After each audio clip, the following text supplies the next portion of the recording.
తర్వాత so chances అనేది కూడా మీరు మీ అంతకు మీరు వెతుక్కుంటే వచ్చాయా? లేకపోతే చూసి ఆటోమేటిక్‌గా వచ్చేసాయా? దాని తర్వాత నేను 1 ఇయర్ బ్రేక్ తీసుకున్నాను. హ్మ్. డిగ్రీ ఫస్ట్ ఇయర్‌లోనే ఇదయింది. డిగ్రీ కంప్లీట్ అయిన తర్వాత మళ్ళీ ఇండస్ట్రీలోకంటే రాక్షస కావ్యంతో వచ్చాననమాట. ఓకే. దానికి లీడ్‌గా అనుకోలేదు నేను కూడా. వాళ్ళకి ఫ్రెష్ ఫేస్ కావాలి అని చెప్పి చూసారు. అలా నన్ను కాంటాక్ట్ అయితే ఇంకా అక్కడ కూడా ఆడిషన్ ఇచ్చాను. హ్మ్.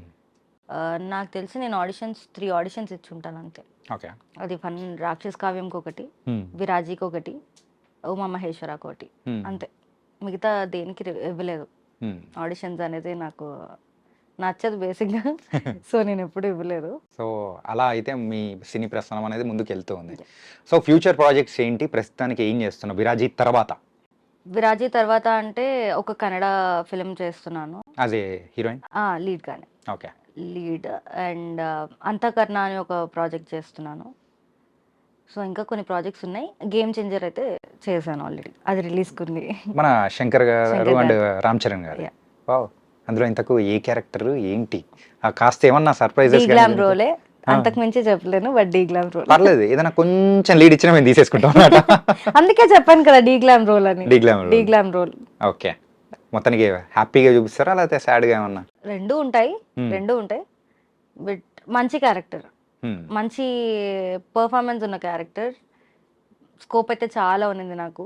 సో, అందులో ఖచ్చితంగా ఏదో చేంజర్ మాత్రం మీకు లైఫ్‌లో ఉండబోతుంది. అండ్ శంకర్ గారి డైరెక్షన్‌లో చాలా తక్కువ మందికి మాత్రమే అలాంటి అవకాశం అనేది వస్తుంది. యాహ్! ఆయనతో వర్క్ చేయడం అనేది మీకెలా అనిపిస్తుంది? చాలా కూల్ పర్సన్ అండి అతనైతే. అక్కడ కూడా అంతే నాకు ప్రతిదీ స్పూన్ ఫీడింగ్ లాగా ఇలా చేయు, ఇలా చేయు హ్మ్. అలా చెప్పేవారు. డైరెక్ట్‌గా అతనే వచ్చి చెప్పేవారు. బేసిక్‌గా అసిస్టెంట్ డైరెక్టర్స్, అసోసియేట్స్‌ని పంపించి హ్యాండిల్ చేయమని చెప్తారు ఇలాంటివి. బట్ అతనే డైరెక్ట్‌గా వచ్చి ఇలా చేయండి, ఇలా చేయండి అని. మొత్తం అమృత్సర్‌లో అయింది షూట్ అంతా నాది. ఓకే. సో, 15 డేస్ వరకు చేశాను అక్కడ. హ్మ్. మంచి రోల్. చాలా బావుంటది. అతనైతే లిటరల్లీ నన్నే గాదు సెట్‌లో ఉన్న అందరిని గూడా చాలా బాగా చెప్పేవారనమాట. అతనికెలా గావాలో అలా చేపించుకుంటారతను. ఓకే. మనం ఎలా అయినా ఎళ్ళనీయండి. అతను షేప్ చేసుకుంటారు మనల్ని అలా. ఓకే. సెట్‌లోకెళ్ళిపోయిన తర్వాత యూ ఫీల్ కంఫర్టబుల్ అండ్ అంతే. ఎవ్రీథింగ్. అండ్ 'రామ్ చరణ్' గారితో యాక్ట్ చేయడం గాని, సో 'రామ్ చరణ్' గారితో కాంబినేషన్ సీన్స్ ఏమైనా ఉన్నాయా? యాహ్! ఉన్నాయి.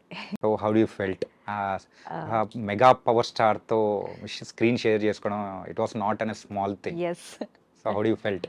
ఫస్ట్‌లీ దానికైతే లిటరల్లీ నేను నా ప్లెజర్ అనే చెప్పుకుంటా దానికి. Literally I feel very good అనమాట. అంటే లైక్ అతని దగ్గర నుంచి ఒక పాజిటివిటీ వస్తది బేసిక్‌గా 'రామ్ చరణ్' గారి దగ్గర నుంచి. హి ఈస్ హ్మ్. Very calm. అక్కడే ఉండి ఆ స్మైల్ చేస్తారు. అంటే చాలా డిగ్నిఫైడ్ పర్సన్‌గా కనిపిస్తారు. హ్మ్. So, I feel good. అంటే అతనితో వర్క్ చేయడం కూడా I felt very good. It was nice. And మిగతా ఎవరన్నా మరి 'కైరా అద్వాని' గారు గాని వీళ్ళతో యాహ్! తనతో కూడా ఉన్నాయి నాకు సీన్స్ ఆమెతో కూడా. హ్మ్. She is good. కానీ అంత ఎక్కువ సీన్స్ తనతో లేదు. హ్మ్. సో, మిగతా అంతా అయితే యాహ్! సో ఈ విశేషాలన్నీ వింటూ ఉంటే ఏదో పెద్ద రోలే గట్టిగా పట్టినట్టే అనిపిస్తుందనమాట. It was hopefully. Nice really. So ఏంటంటే సినిమాస్ అంటేనే ఇంట్రెస్ట్ లేదు. ఏదో సరదాగా వెళ్ళి అలాంటి అమ్మాయి now doing in a game changer and it's very nice అనమాట. యాహ్! సో ఇంకా మీ ఫేవరెట్ డైరెక్టర్? డైరెక్టర్ అంటే నేను ప్రతి సినిమాలు అంటే అన్ని సినిమాలు చూస్తాను హ్మ్. ఆల్మోస్ట్. ఏది బావుంటే అదే అన్నట్టు. సో, అంతే. నేను అలా ఇలా అనేది అలా ఏం చెప్పను. లేదనమాట. కాన్సెప్ట్ బావుంది అంటే ప్రైజ్ చేస్తాను. అన్ని సినిమాలు చూస్తాను. యాహ్! ఓకే. ఫేవరెట్ డైరెక్టర్ అంటూ ఏం లేదు. కానీ 'శేఖర్ కమ్ల' గారితో వర్క్ చేయాలనేది అయితే ఉన్నింది. ఏమో గేమ్ చేంజర్ తర్వాత వస్తుందేమో, రావచ్చేమో. వచ్చేస్తుందేమో. వస్తుంది ఖచ్చితంగా. Thank you. అండ్ 'విరాజీ' మూవీలో ఆ స్నీక్ పీక్ దాని గురించి కూడా మనం మాట్లాడుకున్నాము. అందులో మాట్లాడుకునేటప్పుడు హే డూడ్ అనేటప్పుడు నమ్మ మ్యారేజ్ అయింది అని. అవును. అది సొంత అంటే మీ లైఫ్‌లో జరిగిన దాని గురించే డైరెక్టర్ గారు అలా పెట్టేసారా? లేకపోతే యూజువల్‌గా వచ్చిందా? యాక్చువల్‌గా 'విరాజీలో' నాది మొత్తం క్రేజీ క్యారెక్టర్ ఉంటదనమాట. Like standup comedian. Hmm. Standup comedian Veda. Yeah! So, full crazy character ఉంటదనమాట. సో, సినిమా చూసుంటే మీకే అర్థమై యెస్. ఉంటది యెస్. కదా! యాహ్! క్రేజీగా ఉంటుంది. యాహ్! అండ్ ఇంతకు రియల్ లైఫ్‌లో కూడా మ్యారేజ్ అయిందని అన్నారు కదా! యాహ్! సో ఏమన్నా దాని గురించి ఏమన్నా? దాని గురించి నేనేం చెప్పను. ఏం పర్సనల్ చెప్పరు? Life personal, okay. Professional. So both are doing very గుడ్డా? Everything is going good. Yeah!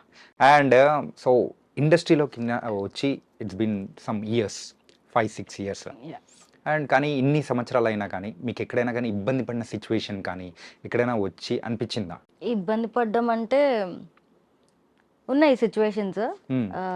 Like పిలుస్తారు, అంటే వాళ్ళెవరు అని నేను మెన్షన్ చేయలేను. Yeah, okay. బట్ పిలుస్తారు ఆడిషన్ ఉంది అని, లేదంటే రోల్ ఫిక్స్ అయిపోయింది, రేపటి నుంచే షూట్ లేదా 1 వీక్లో షూట్ అంటారు. వెళ్ళిన తర్వాత ఆ, ఏదో ఒక లిటికేషన్ పెడతారు, మళ్ళీ దాని నుంచి నేను మళ్ళీ మిస్లీడ్ అవ్వడం, మళ్ళీ వద్దు అనుకొని మళ్ళీ వచ్చేయడం, ఇట్లాంటివి చాలా జరిగాయి. నేను ఓటీటీస్ కానీ, నాకు లీడ్గా వచ్చిన సినిమాస్ కానీ చాలా వరకు నేను అలానే వద్దనుకున్నా. నాకు నచ్చలేదన్నమాట. Hmm. బేసిక్గా నేను చేసే రోల్స్ అన్ని మీరు చూస్తే ఎక్కడ కూడా నాది నెగిటివ్గా అనిపించదు. Right. ఐ మీన్ నెగిటివ్ అంటే I have my limits, so నేను దాంట్లోనే చేస్తాను అనమాట. ఓకే. ఇబ్బందులు ఫేస్ చేశారు కానీ Yeah. సో దాని నుంచి కూడా మరి you overcome that. Yes, as I said good ఉంటుంది, బ్యాడ్ ఉంటుంది. సో నేను గుడ్ వే చూస్ చేసుకొని అటు సైడ్ వెళ్తున్నాను అంతే. నైస్. చాలా మంది కూడా ఇలా మీలాగనే గుడ్ అండ్ బ్యాడ్ని డిఫరెన్షియేట్ చేసుకొని వెళ్ళారంటే చాలా బాగుంటుంది. అండ్